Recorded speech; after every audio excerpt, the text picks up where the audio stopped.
가득하시기를 주님의 이름으로 간절히 축원합니다. 우리 다시 한번 우리 고백하겠습니다. 우리 화평교회는 어떤 교회라고요? 좋은 교회, 행복한 교회입니다. 다시 한번 좋은 교회, 행복한 교회. 어느 교회 다니세요? 저요? 여기 상가 화평교회 이렇게 합니다. 좋은 교회, 행복한 교회. 아멘. 아멘이죠? 아멘. 화평교회 어디 있어요? 저기 그 우민상가 화평교회, 좋은 교회, 행복한 화평교회는 우민상가 2층에 있습니다. 이렇게 하세요. 알으셨죠? 제 말 이해하시죠? 꼭 그렇게 얘기들 하시면 좋겠습니다. 저는 이제 제가 목회하면서 다양한 교회들을 다 이제 이렇게 함께 섬기면서 있어봤는데 교회는 다 똑같은 주님의 몸된 교회입니다.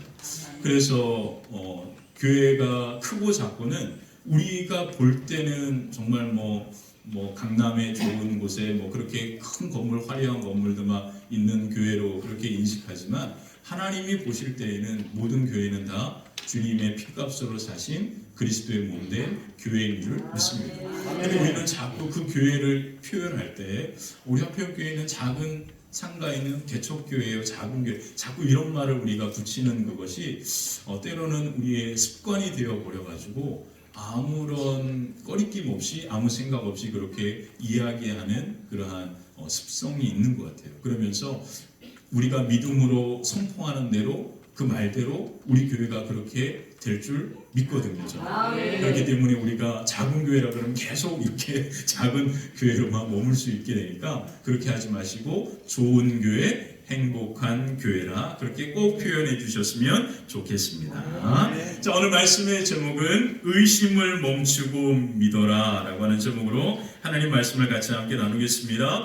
부활하신 예수님을 보았던 많은 사람들이 나타났습니다. 부활하신 예수님을 만났던 첫 여인 막달라 마리아와 제자들이 있었고요. 그리고 엠마오로 가던 제자들과 예루살렘에 모여 있었던 제자들이 모두 부활하신 예수님을 눈으로 보았고 부활하신 예수님을 만났습니다.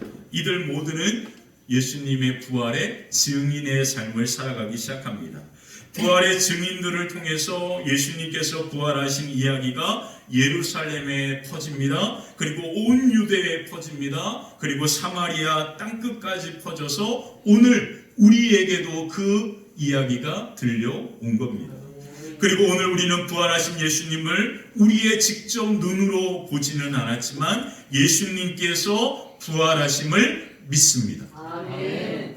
예수님이 부활하심을 믿습니다. 아멘. 그리고 우리는 부활하신 예수님께서 우리의 예배 가운데 함께 하심을 또한 믿습니다. 아멘. 그래서 우리는 오늘 이 부활의 아침에 날마다 매주마다 모여서 하나님 앞에 찬송하며 예배를 드리는 겁니다. 그래서 주일날은 예수님이 부활하신 날, 부활의 아침을 의미하는 날입니다. 그래서 우리는 이 부활절날, 그래서 유대인들은요 지금도 금요일 저녁 토요일을 안식일로 지키는데 우리 그리스도인들은 예수님께서 부활하신 이 일요일날, 바로 주일날 하나님 앞에 예배하는 전통을 갖게 된 겁니다. 그래서 우리는 예수 그리스도의 부활을 믿는다라고 하는 것을 이 예배를 통하여 세상 가운데 선포하는 거죠. 우리가 예배에 오는 그 자체가 이미 우리는 예수님께서 부활하셨다라고 하는 사실을 믿고 인정하는 신앙의 고백인 겁니다. 그러므로 여러분 모두는 바로 부활하신 예수님을 믿고 오늘 이곳에 함께 하신 예수님을 또한 믿으면서 하나님 앞에 예배하는 줄 믿습니다. 그러나 오늘 본문에 보니까 도마라고 하는 제자가 부활하신 예수님께서 제자들에게 찾아왔을 때 그곳에 도마는 함께 있지 못했습니다. 그래서 예수님이 부활하신 것을 직접 만나고 경험해 보지 못했던 거죠. 그래서 예수님이 부활하셨다라고 하는 제자들의 이야기를 듣고 도마가 그 제자들에게 이런 말을 합니다. 오늘 본문 25절에 보면 다른 제자들이 그에게 이르되 우리가 주를 보았노라 하니 도마가 이르되 내가 그의 손에 못자국을 내 눈으로 보고 내 손가락을 그 못자국에 직접 넣어보고 그리고 내 손을 그 옆구리에 넣어보지 않고는 내가 믿지 않겠다라고 이야기하고 있습니다. 도마가 제자들에게 한 말은 매우 분명하고 명확합니다. 나는 믿지 않을 거야. 나는 믿지 않을 거야. 이렇게 도마가 이야기합니다. 우리 한글 성경에는요, 내가 그렇게 해야 믿을 거야 라고 표현되어 있는데 영어 성경을 보면 매우 분명합니다. 나는 절대로 믿지 않을 거야. 도마가 한 말입니다. 도마가 예수님의 부활을 믿지 않는다라고 이야기합니다. 이것 또한 믿음인 거 아십니까? 도마는 지금 예수님께서 부활하지 않았다라고 하는 것을 믿는 겁니다. 이해가 되시나요? 우리는 예수님이 부활하셨다라고 하는 것을 믿습니다. 근데 도마는 예수님이 부활하지 않았다라는 것을 믿는 거예요. 그러므로 이 세상을 살아가는 모든 사람들은 다 믿음을 가지고 살아갑니다. 오늘 우리가 예배에 모였습니다. 우리는 어떤 믿음으로 이곳에 왔습니까? 바로 하나님께서 우리의 예배를 기쁘게 받으시고 또 그 하나님께서 우리에게 오늘 생명의 말씀을 허락하신다라고 하는 믿음으로 우리는 이 예배 가운데 앉아 있는 겁니다. 근데요, 지금 이 예배의 자리에 앉아 있지 않는 다른 분들은 무슨 하나님이 어디에 계셔? 내 눈에 보지 않고는 난 절대 안 믿어. 이걸 믿는 사람들은 이 예배의 자리에 올 이유가 없는 거죠. 하나님이 그런 분이다라고 하는 걸 믿지 않기 때문에 그렇지 않다라고 하는 것을 믿고 있기 때문에 그분들은 예배의 자리에 올 이유가 없는 겁니다. 그러므로 도마는요, 내가 부활하신 예수님을 믿지 않을 거야 라고 하는 것은 나는 예수님이 부활하셨다라고 하는 사실을 부활하지 않았다라고 하는 것을 좀 많이 자꾸 이제 꼬여가는데 예수님이 부활하지 않았다라고 하는 것을 도마는 믿는다라는 뜻입니다. 그러므로 믿음이라고 하는 것은 크고 작은 것이 아닙니다. 믿음은 딱 두 가지밖에 없습니다. 그것을 믿든지 믿지 않든지. 우리는 항상 누군가 믿음에 대하여 물어볼 때 저는 믿음이 작았어요. 저는 신앙생활 오래 안 해가지고 아직 믿음이 약해요. 이런 표현들을 하시는데 이것은 그냥 우리가 하는 표현이지 우리의 믿음은 딱 두 가지뿐입니다. 그것을 믿든지 믿지 않든지. 근데 이 믿음 또한 한 가지입니다. 그렇게 믿지 않는 그 사실을 바로 우리는 뭐 하는 거예요? 믿고 있는 거거든요. 도마가 우리에게 보여주는 이 말이 바로 그런 의미가 있습니다. 도마는요, 예수님이 부활하지 않았다라고 하는 것을 믿고 있는 겁니다. 근데 제자들은 부활하신 예수님을 만났으니까 예수님이 부활하셨다라고 하는 것을 뭐 하고 있는 거예요? 믿고 있는 거죠. 자, 그러므로 우리가 이 믿음에 대한 부분을 다시금 정리해 볼 필요가 있습니다. 자, 우리가 성경을 통하여 믿음이라고 하는 것을 세 가지로 정리해 볼 수 있는데요. 그 첫 번째는 뭐냐면 믿음에 대한 오해들에 대하여 우리가 살펴봐야 합니다. 그 첫 번째는 뭐냐면 이성으로 믿지 못하는 우리가 인정할 수 없는 사실들이 아닌 것을 믿는다라고 생각합니다. 우리의 이성으로는 이해할 수 없는 것을 우리는 믿어야 한다라고 그렇게 생각하는 거예요. 근데 사실 제가 신앙생활 해보니까요, 저는 예수님께서 부활하신 것을 이성으로는 이해할 수가 없습니다. 근데 저는 그 예수님이 부활하셨다라는 것을 믿습니다. 참 희한한 말이죠. 자, 성경에는 이 수많은 일들이 일어납니다. 대부분 하나님께서 예수님께서 행하신 기적과 같은 사건들은 이와 같은 의미가 있습니다. 홍해가 갈라지고요. 그리고 물고기 2마리와 보리떡 5개로 5,000명을 먹이시는 이 엄청난 일들을 우리의 머리로 이해할 수 있는 게 아닙니다. 그냥 우리는 그것을 믿을 뿐이죠. 근데 저는 그것을 믿는 순간 그와 같은 일들이 광야에서 그렇게 홍해가 갈라졌다라는 사실이 일어났다라는 사실을 이해하고 또 그렇게 생각합니다. 이게 참 놀라운 겁니다. 그래서 우리는 신앙생활할 때 내 머리로 이해해야 되지 않는 것을 억지로 믿어야 한다라고 이렇게 생각하는 경우가 있는데 이것은 참 위험할 수 있습니다. 저는 그것이 믿어지니까요. 근데 이건 설명하기가 좀 어려운 부분인 것 같아요. 자, 믿음에 대한 두 번째 오해는 맹목적인 믿음입니다. 그냥 믿어. 뭐 말이 많어. 그냥 믿어. 아멘해. 그냥 아멘해. 이런 겁니다. 이 맹목적인 믿음도 믿음에 대한 오해입니다. 자, 세 번째. 현실의 성실함을 포기한 믿음입니다. 그래서 내가 믿는 그것에 온전히 내 삶의 모든 것을 다 버리고 오직 그것만 그렇게 주장하는 것은 위험하다라는 거예요. 그래서 이와 같은 믿음의 오해들이 있습니다.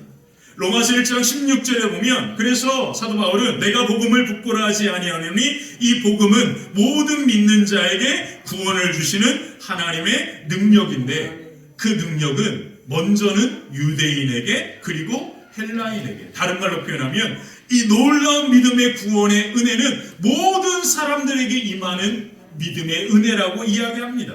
자, 두 번째, 믿음은 행위보다 대상이 더 중요합니다. 내가 어떻게 믿느냐보다요, 내가 믿는 그 대상이 무엇이냐, 누군가가 중요한 의미가 있습니다. 그래서 우리의 믿음의 대상이 바르지 않으면 우리의 믿음은 잘못된 길로 갈 수 있습니다. 그래서 우리는요, 성경이라고 하는 말씀을 통해서 우리가 믿는 그 하나님이 어떤 분이신지를 깊이 있게 생각해보고 그 말씀을 통하여 배워가야 합니다. 그 하나님이 어떤 분이신지를 알아야 우리의 믿음이 바른 믿음으로 나아갈 수 있기 때문이거든요. 자, 세 번째, 믿음의 내용이 무엇이냐면 믿음의 내용은 복음입니다. 우리는 무엇을 믿느냐면 복음을 믿는 겁니다. 그 복음이 무엇입니까? 예수님께서 십자가를 지시고 부활하셨다라는 것을 믿는 거예요. 예수님께서 십자가를 지시고 뭐 하셨다? 부활하신, 이것이 복음입니다. 다시 한번 말씀드립니다. 복음이 뭐예요? 복음은 예수님께서 내 죄를 위하여 십자가를 지시고 그리고 다시 부활하셨다. 그리고 그 예수님을 믿는 모든 자들에게 영원한 생명을 허락하셨다. 이 모든 것들을 한마디로 복음이라 말하는데 우리는 무엇을 믿냐면 복음을 믿는 겁니다. 그래서 우리는 누구를 믿는 거예요? 예수님이 부활하셨다라고 하는 것을 믿고 그렇게 살아가는 겁니다. 리차드 니버라고 하는 아주 유명한 신학자가 믿음에 대한 두 가지 관점을 이야기할 때 믿음은 지적인 관점과 신뢰적인 관점, 이 두 가지가 있다라고 이야기했습니다. 그 중에 바로 이 신뢰적인 존재, 어려운 말로 뭐 존재론적인 그런 이야기를 하는데 이것에 대하여 이런 말을 합니다. 믿음이 뭐냐면 믿음은 신뢰다라고 표현합니다. 내가 누군가에게 믿음을 가졌다라고 하는, 믿음이 있다라고 하는 말은 내가 당신을 신뢰합니다라는 의미라고 설명해 줍니다. 그러므로 우리가 예수 그리스도가 부활하셨다라고 하는 것을 믿는 것은 예수님이 부활하신 그 역사적인 그 놀라운 이해가 되지 않는 그와 같은 일들을 이해하려고 발버둥치면서 맹목적으로 그렇게 믿어, 그게 아니고요. 우리가 예수 그리스도의 부활을 믿는다라고 하는 것은 그 부활하신 예수님을 우리가 뭐 한다라는 뜻이에요? 신뢰한다라는 뜻이에요. 중요합니다, 여러분. 우리 부부가 결혼을 합니다. 사랑해서 결혼하죠. 그리고 같이 함께 결혼하는 순간 그때부터 뭐가 시작되죠? 뭐가 시작되죠? 다 경험해 보셨잖아요. 사랑해서 결혼한 순간, 결혼식이 끝난 순간, 신혼여행 때부터 뭐가 일어납니까? 전쟁이 일어납니다. 전쟁. 너무 다른 거예요. 다른 사람. 이 사람이 정말 내가 사랑했던 사람 맞아? 이런 일들이 일어나는 거죠. 전쟁이 일어납니다. 그래서 결혼 생활을 유지하기 위해서는 가장 중요한 근본적인 핵심이 뭡니까? 서로에 대한 신뢰가 이루어져야 합니다. 그래서 리차드 리버는 믿음이라고 하는 것은 이와 같은 신뢰에 기초를 두어야, 신뢰를 바탕에 두어야 한다라고 이야기하면서 그것으로 끝나는 게 아니라 두 번째 뭐라고 이야기했냐면 충성과 신실함과 성실함을 의미한다라고 표현합니다. 내가 이제 부활하신 예수님을 신뢰하기 때문에 그 예수님에 대하여 내 마음을 온전히 드리는 거예요. 내가 그 예수님을 신뢰하기 때문에 그 예수님 앞에 신실함으로 서 있는 겁니다. 내가 그 예수님을 신뢰하기 때문에 바로 그 예수님의 말씀을 따라 성실하게 그 걸음을 따라 나아가려고 하는 그 모든 것들을 가리켜서 믿음이라고 말합니다. 그래서 리차드 니버는 모든 사람은 이 믿음을 갖고 살아간다. 다만 그 믿는 대상이 다를 뿐이다라고 이야기했습니다. 그러므로 오늘 저와 여러분들이 바로 부활하신 예수님을 믿고 그 예수님을 신뢰함으로 바로 신실함과 충성됨과 성실함으로 그 예수님과 함께 나아감을 통하여서 놀라운 부활의 생명의 역사와 그 은혜가 저와 여러분들의 걸음 위에 가득하게 되시기를 주님의 이름으로 간절히 축원합니다. 그래서 우리는 도마를 통하여 바로 어떤 믿음으로 예수님과 함께 걸어가야 하는지 오늘 말씀을 통하여 살펴보겠습니다. 그 첫 번째는요, 의심이 아니라 믿음입니다. 부활하신 예수님께서 예수님의 부활하신 것을 믿지 않을 거야 라고 하는 도마에게 이렇게 말씀하십니다. 27절을 한번 볼까요? 27절입니다. 도마에게 이르시되 내 손가락을 이리 내밀어 내 손을 보고 내 손을 내밀어 내 옆구리에 넣어보라. 그리하여 믿음 없는 자가 되지 말고 믿는 자가 되라. 저는 이 말씀을 볼 때마다 아 그래 믿음이 중요한 거야. 그래 어쨌든 믿어야지 이렇게 생각했습니다. 근데 저는 이 말씀을 오늘 설교를 준비하면서 영어 성경을 보고 깜짝 놀랐습니다. 예수님이 도마에게 한글로 말한 것은 뭐라고 말했냐면 믿음 없는 자가 되지 말고 믿는 자가 되라고 이야기했잖아요. 영어 성경에 보면 두 가지를 이야기합니다. 그 첫 번째가 뭐냐면 의심을 멈춰라. 믿음은 뭐냐면 의심을 멈추는 겁니다. 그게 믿음 없다라고 한글 성경은 표현한 거예요. 그러므로 예수님께서 도마에게 가장 먼저 한 말은 뭐냐면 의심을 멈춰라 그런 거예요. 의심을 멈춰라. 의심을 멈추고 뭐 해라? 믿어라. 이 두 가지를 명령한 겁니다. 그래서 믿음은 의심을 멈추고 먼저 믿는 것입니다. 다시 한번 말씀드립니다. 믿음의 시작은 의심을 멈추는 거예요. 그리고 의심을 멈추고 먼저 뭐 하는 거예요? 믿는 겁니다. 이게 신앙의 순서입니다. 근데 우리는 자꾸 의심을 갖고 있으면서 믿으라고 하니까 믿으려고 하는 거예요. 그러니까 신앙이 출발하지 못하는 겁니다. 예수님이 도마에게 하신 말씀은 가장 먼저 뭐를 멈추고 의심을 멈추고 그리고 뭐 해라? 믿어라. 그러므로 신앙은요 먼저 믿고 가는 겁니다. 정말 중요해요. 그래서 우리가 신앙생활 할 때 의심하지 마. 그거는 바른 믿음의 태도야. 이게 아니에요. 예수님이 도마에게 한 말은 의심하지 말라고 한 게 아니라 의심을 뭐 해라? 멈춰라. 그리고 우선 믿어라. 이 말입니다. 의심하는 신앙이 나쁘다는 게 아니에요. 너 의심 절대 하지 마. 이게 아닙니다. 지금 너 의심은 우선 멈추고 먼저 뭐 해봐? 믿어봐. 이런 뜻이에요. 근데 우리는 자꾸 어떻게 하죠? 예수님이 부활. 이게 어떻게 하나? 그래 그냥 믿으라니까. 그래 믿어요. 아멘. 이러니까 아직 도마 단계에 있는 겁니다. 아직 믿음이 출발하지 못한 거죠. 예수님이 도마에게 한 말은 우선 의심을 멈춰봐. 그리고 먼저 믿어봐. 그렇게 말씀하신 거예요. 그래서 제자들이 부활하신 예수님이 부활하셨다라고 하는 소식을 도마에게 전했을 때 도마가 그 제자들에게 뭐라고 이야기했습니까? 25절 한번 또 읽어볼까요? 25절 한번 보겠습니다. 다른 제자들이 그에게 이르되 우리가 주를 보았노라 하니 도마가 이르되 내가 그의 손에 못자국을 보며 내 손가락을 그 못자국에 넣으며 내 손을 그 옆구리에 넣어 보지 않고는 믿지 아니하겠노라 하니라. 아멘.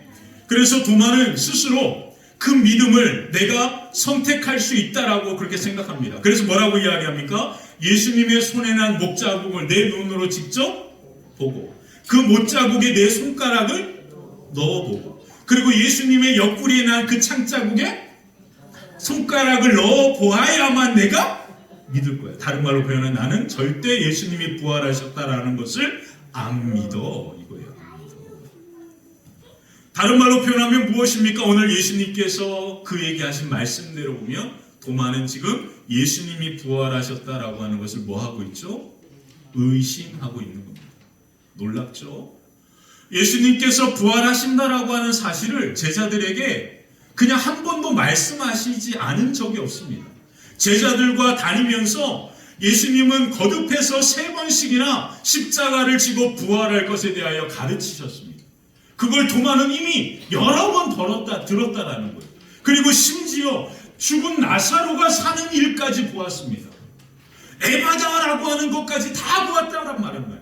그래서 죽은 사람이 살아나는 그 놀라운 일들도 부활한다라는 것을 통하여, 그 사건을 통해서 예수님이 어떻게 부활하실 것이다라고 하는 것을 도마도 경험을 통하여 이미 다 알고 있었습니다. 근데 심지어 그 모든 경험을 했던 도마까지도 뭐 하고 있는 거예요? 예수님이 부활하신 것에 대하여 의심하고 있었다. 근데 저는 오늘 말씀을 보면서 너무 감동적인 게 뭐냐면, 의심하고 있는 그 도마까지도 누가 찾아오셨어요? 부활. 야, 이게 기가 막혀요. 우리는 자꾸 내가 간절히 예수님을 믿고 찾아야만 예수님이 우리 가운데 오신다라고, 그때야 겨우겨우 그냥 간절히 땀 흘리면서 기도할 때 그냥 그때가 탁 한번 예수님이 탁 한번 치는 것처럼 그렇게 생각하시는데, 예수님은 이런 분이십니다. 그 부활하신 주님에 대하여 의심하고 있는 누구에게까지? 도마에게까지 찾아오셔서 그를 만나주고 있는 거예요. 그래서 믿음은요, 그냥 내가 선택하고 이해해서 믿는 게 아닙니다. 믿음은 전적인 하나님의 은혜입니다. 하나님에게 하나님의 은혜로 내게 그냥 쑥 들어오는 거예요. 그래서 그 은혜가 우리의 믿음이 되고, 그 믿음이 바로 우리로 하여금 이 모든 것들을 믿게 하고 이해하게 만드는 그러한 은혜로 이끌어가는 겁니다. 여러분, 바로 우리 모두는요, 이와 같은 믿음 가운데 살아간다라는 현실에 대하여 제가 어떤 게 있을까라고 고민하다가 그런 예를 한번 들어볼게요. 여러분, 혹시 차 운전하시는 분들은 차가 더러워지면 어디 가시죠? 세차장, 자동 세차장에 가시죠. 비싼 차들을 갖고 계신 분들은 대부분 이제 이렇게 손으로 하는 세차를 하시겠지만, 저같이 아주 깨끗하고 좋은 그런 평범한 차를 타고 다니는 사람들은 무조건 주유소에 있는 자동 세차장에 갑니다. 자동 세차장에 딱 가면 처음에 어떻게 되죠? 그 세차 가는 레일에 바퀴를 딱 정렬을 합니다. 정렬을 하는 순간 마음이 두근거려요. 왜 그러냐면 앞에 뭐가 있죠? 막 롤이 돌아간단 말이에요. 정말 무섭게 돌아가요.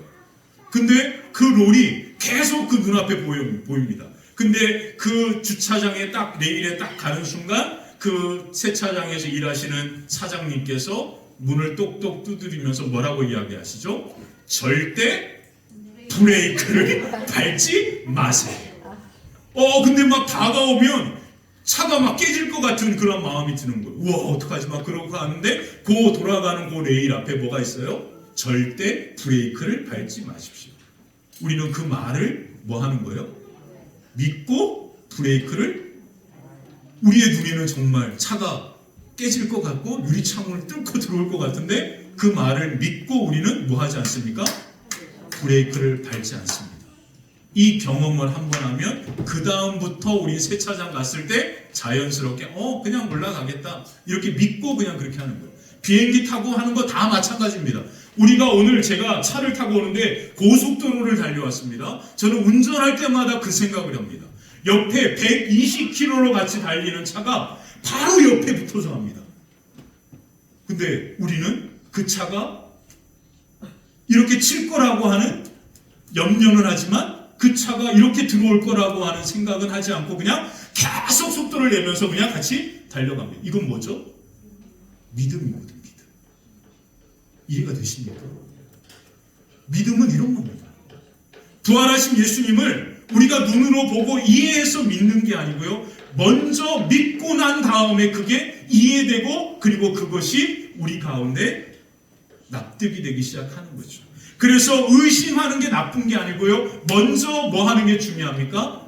믿는 게 먼저.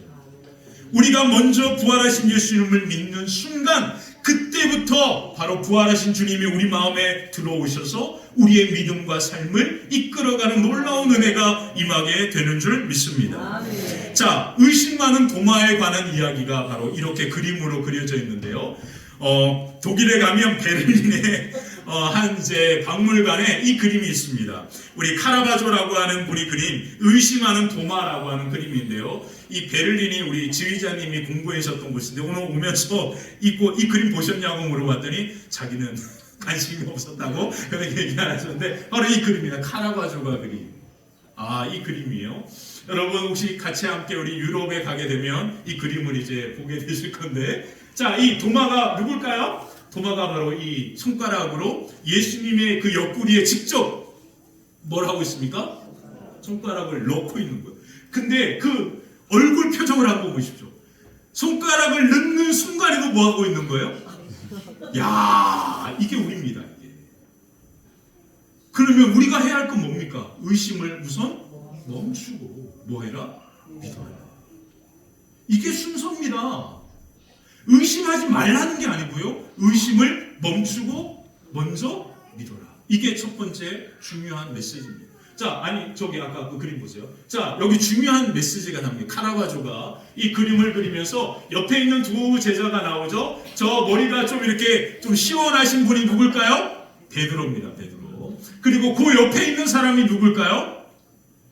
누굴까요? 이 이야기를 기록한 사도 요한입니다. 그래서 베드로와 요한도 그 얼굴을 보십시오. 어떤 얼굴이요? 아직도 의심하는 거예요. 부활하신 예수님이 이렇게 와서 이렇게 만나줬는데도 지금도 뭐 하는 거예요? 의심하는 거예요. 야, 이게 우리입니다. 아마 여러분 주님께 가는 그날까지 우리의 마음은 끊임없이 이 상태가 반복됩니다. 이게 믿음 없는 게 아니에요. 당연한 거예요. 그래서 예수님은 도마에게 먼저 의심을 멈추고 뭐 해라? 믿어라. 그렇게 말합니다. 근데 중요한 그림이 있습니다. 카라바조가 이 그림을 그릴 때 너무 중요한 인사이트 있는 그만의 믿음의 고백을 담았는데, 이 도마가요 예수님의 옆구리에 그 창자국 난 곳에 뭐를 하죠? 손가락을 집어넣는데, 자, 바로 이게 중요합니다. 이게 뭘까요? 도마의 그 손을 예수님의 손이 잡고 있는 겁니다. 여러분, 왜 우리가 의심을 멈추고 믿어야 하냐면, 우리가 믿기로 하는 순간 그때부터 부활하신 예수님의 손이 우리를, 그때부터 부활하신 예수님이 도마의 손을 잡는 것처럼 부활하신 예수님이 우리의 마음과 생각, 우리의 삶을 붙잡는 거예요. 그리고 그 손을 이끌어가는 겁니다. 도마야, 내 손을 여기에 넣어봐. 그리고 믿어. 부활하신 그 주님을 믿어. 그렇게 그 손을 잡고 이끌어가는 것처럼 우리의 모든 삶을 부활하신 예수님의 손이 우리를 잡고 이끌어가는 인생이 시작됩니다.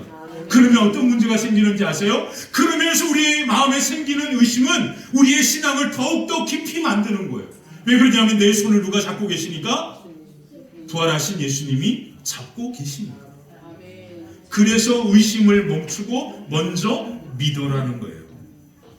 사랑하는 여러분, 오늘 우리가 부활하신 예수님을 바로 믿는 순간, 그리고 그 믿음을 우리가 고백하는 순간, 부활하신 예수님께서 우리의 마음과 생각을 붙드시고 그리고 나아가는 놀라운 은혜 가운데 우리의 삶이 부활의 영광 가운데 세워지는 은혜가 임하게 될 줄 믿습니다.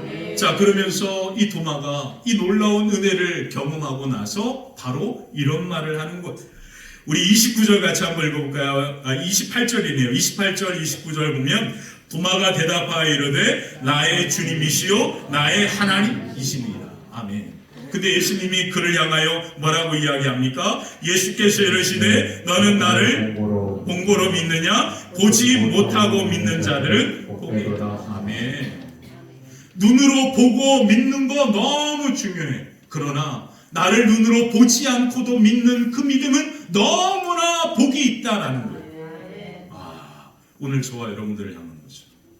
왜 그러냐면 우리가 의심을 멈추고 바로 예수님이 부활하셨다라고 하는 것을 믿고 고백하는 순간 부활하신 예수님이 도마의 손을 붙드신 것처럼 저와 여러분들의 삶을 붙들고 마음을 붙들고 생각을 붙들고 우리의 가정을 붙들고 우리의 걸음을 붙들고 이끌고 영원한 생명의 나라 그 하나님의 나라를 향하여 우리를 이끌고 나아가시는 줄 믿습니다. 그 영광의 생명의 역사가 저와 여러분들의 마음과 삶과 가정 위에 임마누엘의 은혜로 임하게 되시기를 주님의 이름으로 간절히 축원합니다. 그래서 두 번째, 믿으면 부활의 증인으로 걸어갑니다. 사도 요한은요, 이 도마의 이야기를 마지막으로 요한복음이라고 하는 이 책의 마무리 결론을 이렇게 말합니다. 그러면서 이 결론 가운데 내가 이 책을 기록한 목적에 대하여 이렇게 말합니다. 31절을 같이 한번 읽어볼까요? 31절입니다. 오직 이것을 기록함은 너희로 께서 하나님의 아들 그리스도이심을 믿게 하려 함이요 또 너희로 믿고 그 이름을 힘입어 생명을 얻게 하려 함이니라. 아멘. 이 책을 기록한 목적은, 이 놀라운 이야기들을 바로 기록해서 남기는 목적은 단 하나, 예수께서 하나님의 아들 누구라고요? 그리스도이심을 믿게 하려 합니다. 다른 말로 표현하면 예수님께서 십자가를 지시고 부활하셨다라고 하는 것을 믿게 하기 위하여 이 책을 썼다라고 사도 요한은 이야기합니다. 자, 이것을 믿게 될 때 우리에게 임하는 은혜를 31절에 뭐라고 이야기합니까? 너희로 믿고 그 이름을 힘입어 뭐하게 하기 위해서 생명을 얻게 한다. 그러므로 부활의 놀라운 예수님을 우리가 믿고 인정하고 고백하는 순간 부활의 생명의 역사가 저와 여러분들의 삶과 가정 위에 가득하고 충만할 줄 믿습니다. 지금 당장은 생명이 자라나는 것을 눈으로 보이지는 않을 수도 있습니다. 그러나 생명은 끊임없이 우리의 삶과 가정을 변화시키고 생명 가운데 우리의 가정과 자녀들을 새롭게 하고 있는 줄 믿습니다. 부활하신 예수님을 믿게 되고 그 예수님을 향하여 나의 주님, 나의 하나님으로 고백했던 이 도마의 걸음이 어떻게 됐는지 아십니까? 이 도마가 바로 인도라고 하는 곳에 복음을 전하기 위하여 걸어갑니다. 그리고 우리가 잘 아는 것처럼 바로 이 팔레스타인 이 지역에서부터 이 인도라고 하는 것은 터키로 해서 이란으로 해가지고 그렇게 배를 타고 인도 해안까지 갔던 그 도마의 선교의 여정들이 있습니다. 그래서 지금도 인도에 가면 이 도마가 복음을 전한 그 자리에 교회가, 카톨릭 교회가 세워져 있습니다. 그리고 도마는요, 나의 주님, 나의 하나님이라고 하는 이 부활의 주님을 만나는 순간 부활의 증인으로 인생의 삶을 살다가 그 인도 땅 어딘가에서 그의 삶이 마무리되었다라고 그렇게 많은 역사학자들은 우리에게 알려주고 있습니다. 제가 오늘 이 이야기를 마무리하면서, 설교를 마무리하면서 이 부활의 증인으로 살았던 또 한 사람을 제가 소개해드리고 싶은데요. 그분이 바로 토마스 코크라고 하는 분입니다. 이 토마스 코크는요, 미국 감리교회 처음으로 감독이 되신 분이에요. 미국에서 이제 복음이 전해진 다음에 바로 이 그 유럽에서부터 청교도와 그리고 유럽에서 이렇게 이주하는 이민의 시대가 되면서 이민하면서 이민간 그들이 교회를 세워가는 이런 과정 속에서 감리교도들이 영국에서부터 그렇게 이민으로 미국에 정착하게 됩니다. 그렇게 감리교도들이 이제 모여서 함께 우리처럼 목장 모임을 하기 시작하는 거예요. 감리교는 속회라고 말하는데요. 그렇게 속회 모임을 하면서 엄청나게 많은 크리스찬들이 모이기 시작합니다. 그래서 이제 미국에 있었던 그 감리교 신도들이 영국에다가 웨슬리에게 요청을 해서 우리에게도 목회자를 좀 보내주십시오. 왜 그러냐면 목회자가 오지 않으면 성찬을 행할 수가 없거든요. 평신도들과 목회자의 차이는 딱 한 가지 뭐냐면 성례를 행할 수가 없습니다. 성례는 기름 부음을 받은 목회자만이 할 수 있는 그러한 중요한 역할입니다. 그래서 목회자와 성도의 구분점이 그렇게 이루어지게 되는데요. 바로 이때는 더 이것이 이제 카톨릭 그러한 시대였으니까 깊이 그렇게 자리를 차지하고 있었던 시대였거든요. 그래서 그들이 모여서 예배를 드리고 그렇게 하니까 성찬도 할 수 없고요, 세례도 할 수 없는 거예요. 그래서 요청해가지고 웨슬리에게 목회자를 보내달라고 요청하니까 웨슬리가 그의 사랑하는 제자였던 토마스 콕을 보냅니다. 이 토마스가 바로 영어 이름이 토마스가 바로 우리 한글로는 도마거든요. 도마. 신기한 것 같아요. 이 토마스 코크가 이제 미국에 오게 돼요. 그리고 이제 1784년에 볼티모어에 있는 러블리 처치라고 하는 곳에서 크리스마스 날 감리교 모든 성도들이 같이 함께 지도자들이 모여서 연회라고 하는 것을 총회라고 하는 것을 합니다. 그리고 그곳에서 이 토마스와 그리고 에즈벨이라고 하는 분이 감독으로 이제 선출이 돼요. 그렇게 해서 이 토마스 콕과 에즈베리가 20년 동안 정말로 열심히 사역합니다. 그리고 헌신적으로 복음을 전하면서 말을 타면서 미국 전역을 막 돌아다녔어요. 막 차로 워싱턴 DC에서 뉴욕까지 100km로 달려도 4시간 걸리거든요. 근데 이 거리를 이분들은 말을 타고 다니십니다. 엄청난 분들입니다. 하여튼 그 열정이 대단해요.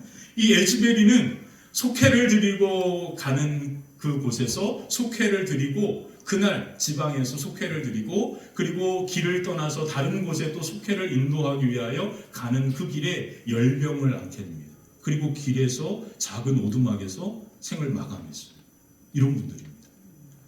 토마스 콕이라고 하는 이분은요, 그렇게 20년 동안 감리교에서 그렇게 이렇게 헌신하시다가 갑자기 이분께서 해외 선교에 대한 비전을 꿈꾸고 그리고 인도 희망 그러니까 저기 어디지 남아프리카 희망봉을 거쳐가지고 인도에 가기로 복음을 전하러 가기로 결정합니다. 그 이름이 토마스인 것처럼 그렇게 복음을 전하기로 한 거예요. 그래서 인도를 향하여 가는 그 배 안에서 5월 3일 1814년 5월 3일 날 바로 그 배 안에서 인도의 그 해안을 바라보면서 그 배 안에서 죽음을 맞이합니다. 그런 분이세요. 이분이 그 인도를 향하여 가는 그 배 안에서 바로 사랑하는 사람들에게 쓴 마지막 편지가 남아프리카에 가면 있습니다. 그 편지의 내용을 제가 이렇게 써드렸는데요. 마지막 편지에서 이런 말을 했습니다. 나는 지금 유럽에서의 나는 죽었고 인도를 위하여 살아 있습니다. 하나님은 나에게 인도로 가라고 분명하게 말씀하셨습니다. 나는 그래서 셀리론이라고 하는 지금의 스리랑카라고 하는 그곳인데요. 해협에서 벌거벗겨질 것이라 생각합니다. 나는 옷도 없습니다. 그리고 친구도 없습니다. 그리고 더 이상 갈 곳도 없습니다. 이 말은 뭘까요? 나는 이곳에서 죽겠다라는 마음이죠. 그렇게 그는 인도를 향하여 갔지만 배 안에서 인도 땅을 밟지도 못하고 죽게 됩니다. 그리고 그의 장례식은 그 당시 그때 전통에 따라서 배에서 죽는 사람은 수장을 하는 게 전통이었대요. 그래서 그 바닷가에 그렇게 장례가 치러졌습니다. 그리고 이 코크를 기억하는 미국에 있는 감리교도들이 에즈베리를부터 시작해가지고 이 장례식에 함께 모여서 그가 그렇게 선교의 걸음을 걸었던 그 모든 것들을 기억하고 마음에 새깁니다. 왜 제가 이 말씀을 드리는지 아세요? 바로 이 코크 때문에 우리나라에 아펜젤러가 오게 된 겁니다. 정말 놀랍습니다. 도마가 인도로 가서 그렇게 마지막 그의 삶을 부활의 증인으로 마쳤잖아요. 왜 토마스 콕이 인도로 가려고 했을까? 아마 그가 이름이 그래서일까 그런 이제 저는 생각도 하게 되는데 어쨌든 콕은 그냥 인도로 가는 그 배에서 그의 삶을 마지막 마쳤습니다. 그리고 그가 장례가 이루어지는 동안 감리교 모든 신자들이 함께 그의 그 걸어가는 선교의 그 이야기들을 기억하면서 이 콕을 시작으로부터 이제 해외 선교의 문이 열리기 시작한 거예요. 그리고 감리교도들이 해외로 선교사도로 나가기 시작하는 그러한 시대가 열리게 된 겁니다. 이 한 사람 때문에. 그래서 이 코크를 통하여 이와 같은 일들이 일어났는데 바로 1883년 바로 민용익을 중심으로 보빙사라고 하는 사절단이 고종에 의하여서 미국으로 파견되잖아요. 그때 샌프란시스코에서 배를 타고 내리는 거예요. 그래서 샌프란시스코에서 DC까지 가기 위하여 기차를 탑니다. 기차를 타고 가는 그 안에서 바로 누구를 만나냐면 감리교 목사였던 가우처라고 하는 분을 만나게 돼요. 이 가우처가 바로 볼티모어에 있는 바로 이 러블리 처치를 담임하고 있었던 목사였거든요. 그렇게 해서 이 가우처가 기차에서 삿갓을 쓰고 있는 이상한 사람들을 너무 유심히 본 거예요. 그리고 너무 그것이 신기하고 해서 그렇게 누구냐고 물어보는데 조선에서 온 사람들이라는 이야기를 듣고 조선에 대한 이야기를, 조선이라고 하는 나라에 대하여 알게 됩니다. 그리고 나서 가우처가 그 일을 너무나 신비한 일로 생각하면서 이 조선이라고 하는 곳에 누구 갈 사람 없습니까? 라고 찾을 때 누가 손들고 나온 거예요? 아펜젤러가 손들고 나온 겁니다. 그리고 이렇게 볼티모어 교회에서, 그리고 이 가우처의 후원을 통해서 아펜젤러가 한국에 선교사로 오게 되는 겁니다. 이 모든 과정들이 바로 뭡니까? 부활의 증인들을 통하여 우리에게 이렇게 전해진 겁니다. 너무 놀랍지 않습니까? 그 출발이 누구였어요? 도마입니다. 도마. 오늘 우리가 이 도마라고 하는 이 사람이, 의심 많은 도마, 우리 그런 찬양도 있는데 의심 많은 도마라고만 우리는 생각하는데, 예수님이 의심하는 것을 나쁘다라고 얘기하는 게 아닙니다. 우선 의심을 멈추고 먼저 믿어라. 먼저 믿을 때 부활하신 예수님께서 바로 우리의 손을 붙들고 우리의 삶을 붙들고 우리의 가정을 붙들고 우리의 걸음을 이끌어 가심으로 말미암아 하나님의 부활의 생명의 놀라운 역사와 그 은혜가 우리의 삶과 걸음과 가정 위에 가득하게 될 줄 믿습니다. 이 생명이 우리로 하여금 부활의 증인으로 걸어가게 만드는 거죠. 그래서 오늘 우리가 부활의 증인이 되는 시작은 의심을 멈추고 먼저 믿는 겁니다. 먼저 믿는 순간 바로 부활의 그 놀라운 역사를 통하여 오늘 저와 여러분들의 걸음과 삶이 부활의 증인으로 부활의 생명의 은혜가 저와 여러분들을 통하여 여러분들이 걷는 걸음마다 또 여러분들의 손길이 닿는 모든 것 위에 부활의 생명의 영광으로 아름답게 임하게 될 줄 믿습니다. 하나님의 거룩한 영광의 부활의 역사를 이루는 저와 여러분들이 되시기를 주님의 이름으로 간절히 축원합니다. 기도하겠습니다. 좋으신 하나님, 부활의 그 놀라운 예수님의 부활의 영광을 우리의 머리로는, 우리의 생각으로는 도저히 이해할 수 없습니다. 그래서 오늘도 우리는 그 부활하신 주님을 의심할 수밖에 없습니다. 우리의 삶을 살아갈 때마다 지금 나의 삶이 과연 부활하신 주님이 함께 하시는가라고 의심할 수밖에 없는 그와 같은 환경과 여건들 뿐입니다. 그런데 오늘 도마에게 하신 주님의 말씀처럼 우리가 의심을 멈추고 먼저 믿기로 결정하고 고백합니다.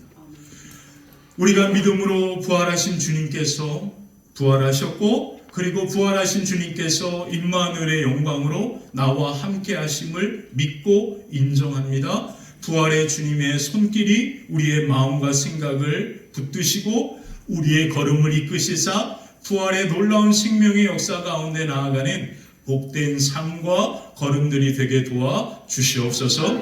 우리의 삶을 부르신 우리의 가정에서, 그리고 우리의 직장에서 우리가 날마다 만나는 사람들에게 부활의 생명을 흘려보내는 주님의 부활의 증인이 되어지기를 소망합니다. 우리의 표정과 말과 손길과 걸음을 통하여 부활의 생명의 은혜가 우리가 걷는 걸음마다 손길이 닿는 모든 것 위에 흘러가게 하여 주시고 생명이 사는 역사를 이루는 복된 걸음과 삶이 되게 하여 주시옵소서. 주님 감사드리며 예수 그리스도의 이름으로 축복하며 기도하옵나이다. 아멘. 우리 찬송 436장입니다.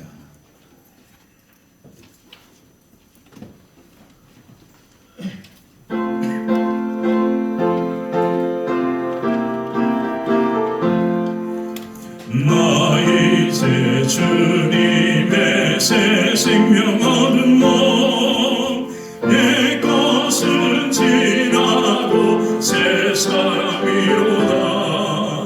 그 생명 내 맘에 강같이 흐르고 그 사랑 내게서 해같이 빛난다. 영생을 누리며 주 안에 살리라.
놀라우신 하나님, 우리의 작은 머리와 생각으로 온 만물을 창조하신 하나님의 그 역사를 이해할 수가 없음을 인정하고 고백합니다.